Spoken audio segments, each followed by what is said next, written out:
Ebony. Oops, I'll show you guys those later. Ebony spoke at our last panel lunch and is back, like I said, by popular demand. She's a music teacher, neurodevelopmental therapist, education consultant, and relates to her clients through recollections of the obstacles that being on the spectrum brought her. And her number one belief is that people are only limited by the limitations placed on them by others. So let's introduce Ebony, and thank you for your time.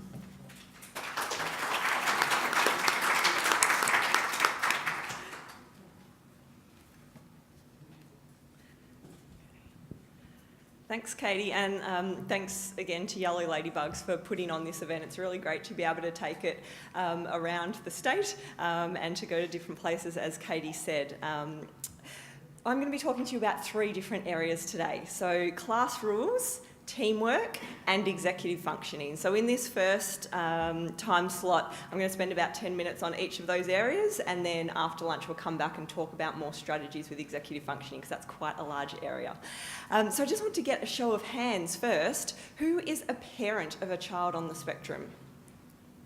Lots of us, great. Who is a teacher or a principal or somebody working in a school? Yeah, and who's a health professional of some kind? Yeah, and a few of you might have put your hands up a couple of times, which is great as well. Okay, so first thing we're going to talk about is class rules. When we look at class rules, when I think back to myself, I often haven't responded well to authority, and I would actually often question the teachers at school on the rules. Now, I didn't do this to be disrespectful, I just processed things differently, and so I needed to actually understand why the rules were in place, and I needed to see them enforced fairly as well. I always had a mismatch between my desire to do the right thing, because I feared getting into trouble, and my need to question the rules and who actually imposed them. So when we're thinking about rules, particularly as a teacher, I encourage you to think about the who and the why. Who is getting to create the rules in the classroom? Is it just you? And if it's just you, why is it just you? So I encourage you to have your students as equals. Get them to co-create the rules in the classroom. And this goes for all children, of course, not just children on the spectrum. But have them as equals to co-create the rules. This can really assist girls on the spectrum to be more willing to follow the rules and to be more willing to actually listen to your reasons why the rules are important. And it's great to have this understanding as parents as well, because then you can support the teachers too to help your girls understand why the rules are there in the classroom. So if the girls feel like equals with valid opinions, it's going to make it much easier for them to follow the rules on a daily basis. Clarity. So when we think about rules and how we word them, it's important to be very clear and precise. So avoid idioms, avoid metaphors, and avoid figurative language.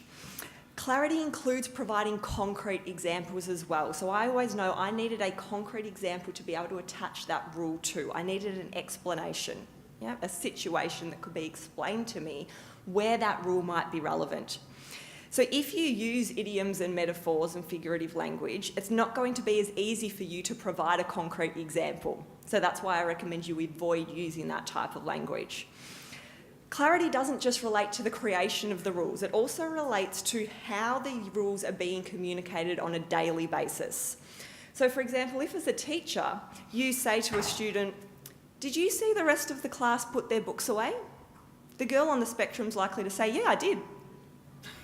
Not realising that you're actually wanting her to follow the rule of putting her belongings away. Yep, so be clear about how you use your language, and that's relevant for the home situation as well.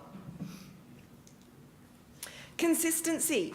It's very difficult when there's different rules across different rooms, different subjects, and different teachers, and then that's different from home as well. Many people think that consistency is only important, meaning that consistency is to have the same rules all the time. Yep. But that's not necessarily the case, because girls on the spectrum will often attach rules to different things. They may attach rules to teachers, particular teachers, or to particular rooms, or to particular subjects.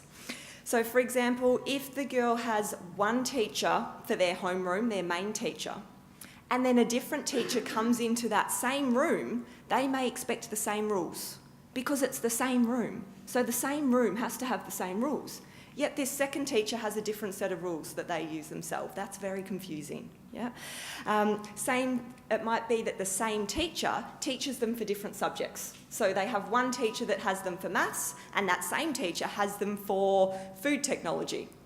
That can be very confusing if the same teacher has different rules for different subjects as well.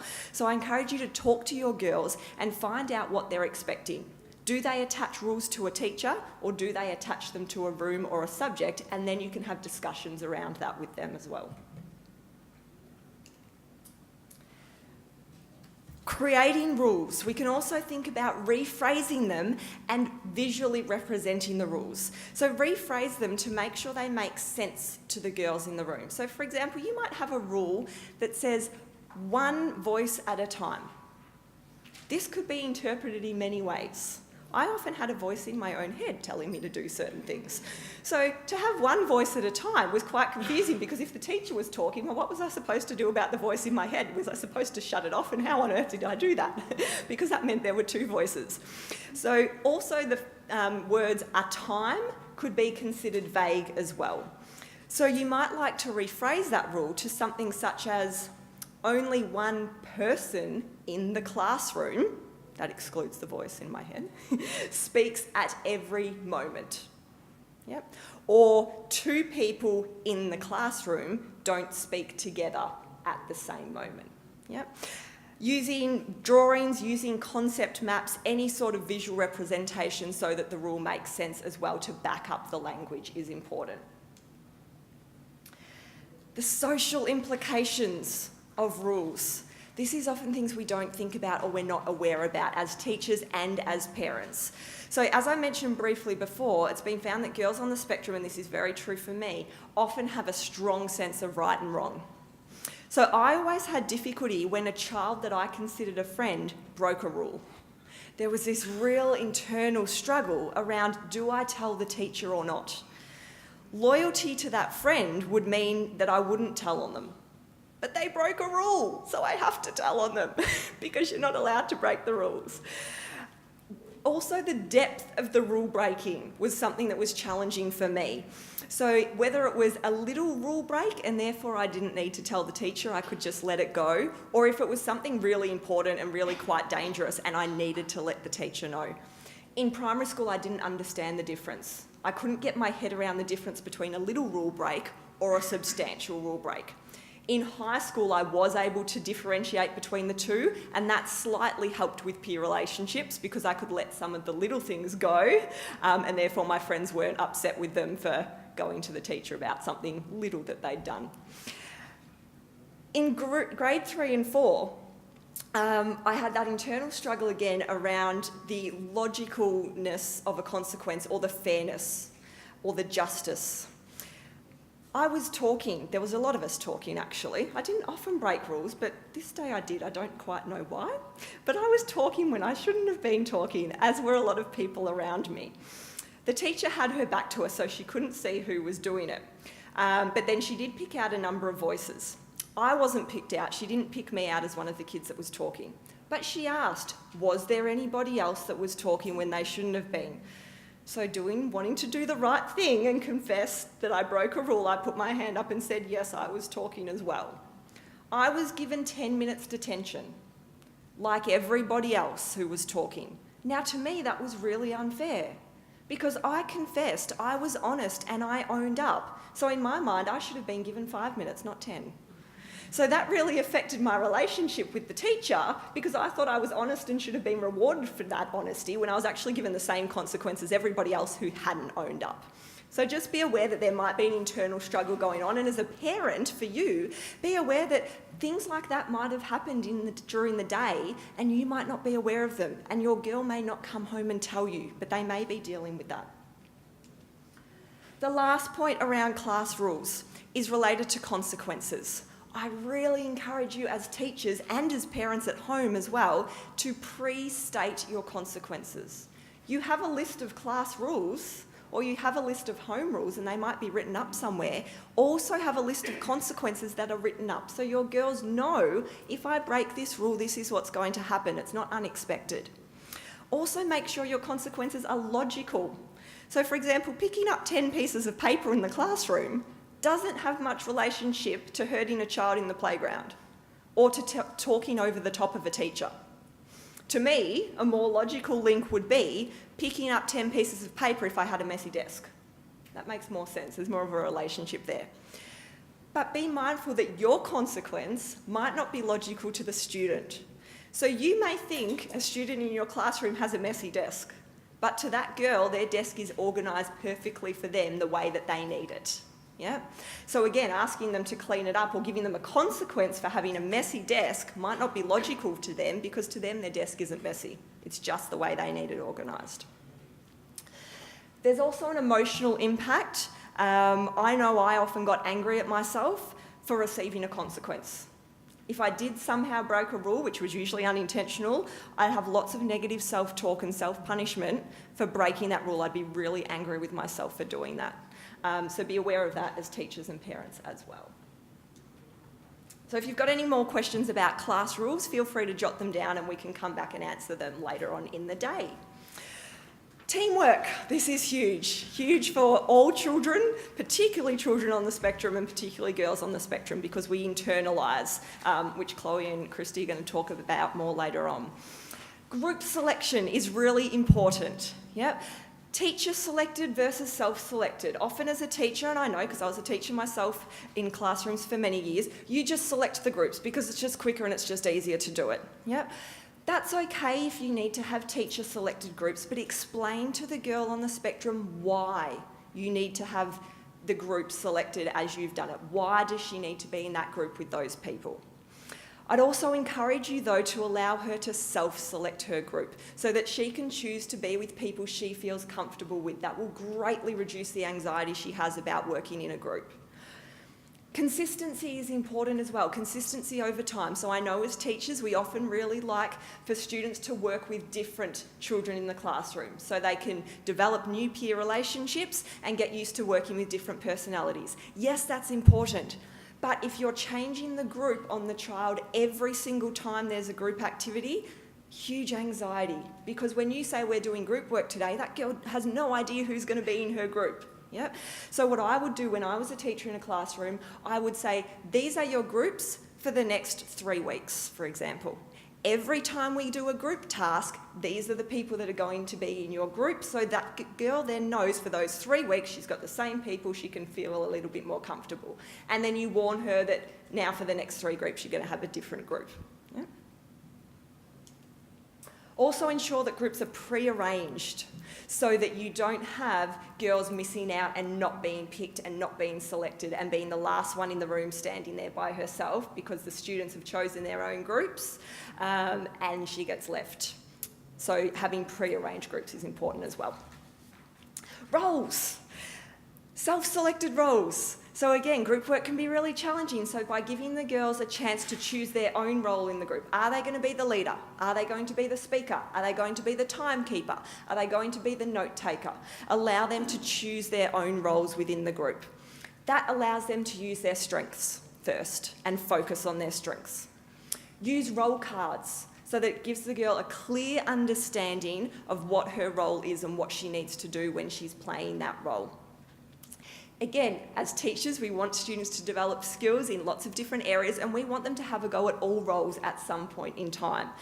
So start with the strengths first. Allow the girl to self-select and begin with her strengths first and then get her to move on to the roles that are more challenging for her. Warn her when her role needs to be changed. Okay, you're no longer the timekeeper anymore. Tomorrow, when you come in and do group work, you're going to have a different role. And then spend time with her, pre-preparing and teaching her. And communicate with the parents. So parents, this is great for you. If you know students are doing lots of group work in the classroom, go to your child's teacher. Ask them, what roles will my child have within the groups? Can you explain to me how she needs to do that role so I can role play with her at home and prepare her for that at home? That's a really great thing to do as a parent. When we're working in the group, what do we want to think about? Time limits. So you may say that the girl needs to work in the group just for 5 minutes, or just for 10 minutes, or just for 15, rather than having no time frame and she's anxious that she might be stuck in this group for the next hour. Yeah? Warn them when the group is coming up. So as a teacher, I would always make sure that if I was doing group work that day, I told the student, particularly the girls on the spectrum, as soon as they walked in the door that morning. I would say, after lunch, we're going to be doing group work. I wouldn't spring it on them 5 minutes before we were about to do it. That gives them time to process it, and it also gives you time to have discussions with them around any anxiety they might be having and support them before they get to the group work stage. Look at group work versus solitary work. Once a girl has been involved in lots of group work, she may need some time on her own just doing an individual quiet activity by herself. So it's important to give her that. And look at alternatives as well. So sometimes if the child is anxious about working in a group, you can get them to do something on their own. It can still be for the group, but they don't have to work with the group to do it. So they can be working on a task for the group over there on their own by themselves, and then they come back to report to the rest of the group 20 minutes later, for example. Alternatives also include giving them options to not always do a group project, and I would do this for the whole class. Yeah. So sometimes there might be projects that you want done in a group, but always, when you can, give your students an option. Would you like to do it in a group? Great, go and find yourself 3 friends. Would you like to do it by yourself? Great, that's absolutely fine as well.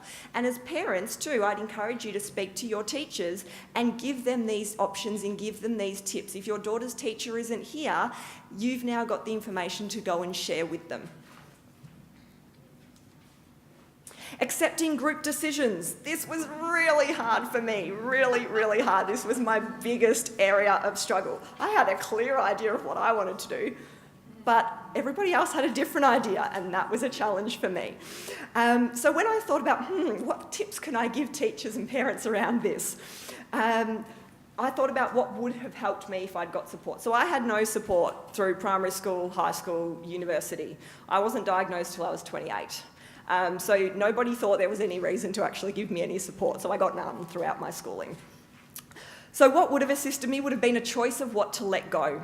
So for example, if there were 4 decisions being made by the group, if I didn't agree with 3 of them, someone could have supported me to say, okay, which one can you let go of? And then you can negotiate the other 2. And then I could have thought, okay, I'll make a choice. I'm happy to let go of this one as long as I can have input in those other 2. It also would have helped me to have processing time. So once a decision had been made that I didn't agree with, I really would have benefited from 5 or 10 minutes over there by myself to process that decision before I came back to start work with the group. Taking turns being the leader as well. I was always the leader, and teachers just thought, oh my gosh, this girl's amazing, she's got such great leadership skills. I sort of did, but a lot of it was more to do with the control. I needed to control. It allowed me to develop great leadership skills as I went through school because I was given leadership opportunities, which was excellent. But a lot of it was the need and the desire to control what was going on. So if somebody had have talked to me and said, you get to be the leader for 15 minutes, but when these 15 minutes are up, it's your turn now to sit back and listen to the rest of the group. You don't have to agree with what they're saying, but you need to sit and listen because you're no longer the leader after that 15-minute time slot. That would have helped me, and I could have done that. Being individually graded as well as having a group grading. So you might have, okay, this group, you get a 40 out of 50, for example. I wasn't happy with a 40 out of 50. I wanted the 50 out of 50, or a 49 at least. So if I had have known that I would have received an individual grade for my effort, that would have reduced a lot of anxiety. So there was a situation at uni, and I've told this story a number of times now, where we had a particular group assignment. There were 8 of us involved in the assignment, and we all had a different component to work on. Somebody in the group volunteered that if we all sent them our component, they would put it all together and put it onto the one USB ready to submit to the lecturer. The night before it was ready to submit, the person who'd collated it all for us sent it out to everyone just to have a look at it. Well, I spent about 3 or 4 hours into the early hours of that morning editing everybody else's work and redoing it. Because I knew that if we handed that in, we weren't going to receive a very good grade. There were spelling errors throughout, there were grammatical errors throughout, there were paragraphs that just didn't make sense. So I went to my group the next morning. The person who collated had the the USB, ready to submit, and I turned up with my own USB and said, we're submitting this one instead. And everybody else said, but why? It's been collated, we've checked it. I said, did you check it, really? Because there's lots of errors. And I just said to them, look, just trust me, I've gotten really great grades all throughout uni. You know I have, because a lot of them, had worked with me before. I said, we're going to get a high distinction if we submit this USB. That's not going to happen if we submit this one. Yeah? I now understand that wasn't the way to go about it, and I've learnt since then. But because I didn't have any support around doing that beforehand, nobody gave me those social skills supports, I thought that was an okay thing to do. Needless to say, I have no friends from my university years, unfortunately. But if I was to do that again, I would know to do things differently. I would be able to talk to them differently about it. But as I say, if I had have had the option to, okay, your group might get a C for this, but you get an A for your effort, I would have been happy with that. Yeah. Also important to let your students and your girls know grades aren't everyone. I wish someone had have told me that years ago. Nobody did. I now know they're not the be-all and end-all. The last point around teamwork is processing and communication. So give your girls time to process and communicate with others in the group. Having non-verbal ways to communicate is great. Yeah? So sticky notes up on a board, having a notebook that they can write to their group members, being able to email their group members without having to verbally communicate with them can be really useful. Yeah? Also consider the group size. Working in a smaller group will limit anxiety. It will also limit the challenges girls will have with auditory processing. Yeah, lots of girls on the spectrum, most girls on the spectrum have auditory processing challenges, so working in a large group is really difficult.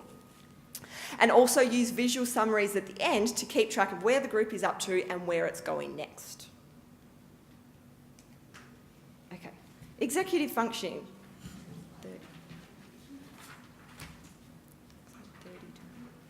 30 for the first. Okay.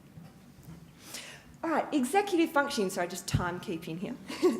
So executive functioning is controlled primarily by the prefrontal regions of the frontal lobe, and they are not mature until over 20 years of age. So all of your daughters and the students that you're working with don't have mature executive functioning yet, and that's just part of typical development. Executive functioning is wired differently, though, in those with autism.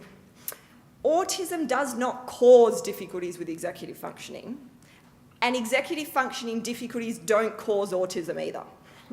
But it's just the way that the brain is wired that causes the executive functioning challenges, and that is what likely contributes to behaviours that lead an individual to being given an autism diagnosis. So I'll just read you a quote from Positive Partnerships. Executive functions are a set of cognitive skills that are used for both planning and carrying out tasks and organising and regulating behaviour over time. So here are all the components of executive functioning up there, and I've colour-coded them to give you an idea of what executive functioning can look like in an individual. So this is my executive functioning up here. The green areas are my areas of strength. The yellow are the areas that sometimes I do well with, sometimes not so well. And the red are my real areas of need in executive functioning. And as we go through, I'll explain to you how that impacts functioning and social interaction and academics. So what are the impacts of executive functioning challenges? They may not be as obvious in the early and primary school years, and this was certainly the case for me with my own awareness as well. In primary school and even in early high school, I just did what I had to do to get the task done. But I wasn't actually really aware of what was going on, and I wasn't aware of what my executive functioning needs were. That didn't happen until mid to late high school, and then certainly in university I was well aware of my own needs. I knew exactly the process I would go through every time I did an assignment, and that's when I was able to start developing my own strategies for myself to help myself overcome those challenges. So the increasing demands of schooling in the upper years is what makes it more obvious, and that's more likely when the executive challenging functions come through in the academic world. Executive functioning does not just affect academics and schoolwork though. That's a misconception. It also affects social interactions. So response inhibition, one element of executive functioning, flexibility, another element, and emotional control greatly impact social interactions. Executive functioning also contributes to repetitive behaviours, and lots of people out there and lots of the research says that the repetitive behaviours we see in autism are due to challenges with executive functioning.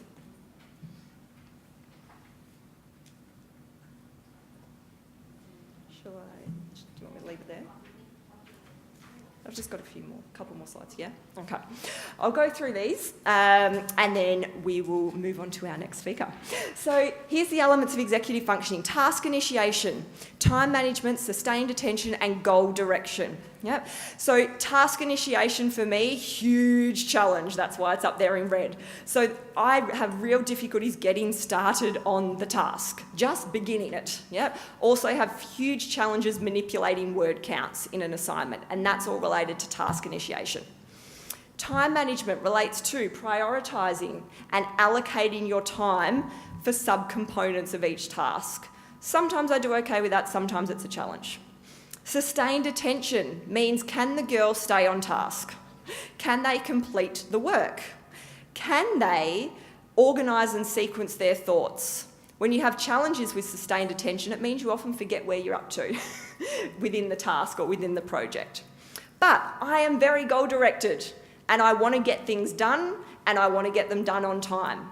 So that goal direction helps me to overcome my challenges with the task initiation. That's what eventually gets me started, because it just has to be done by this due date.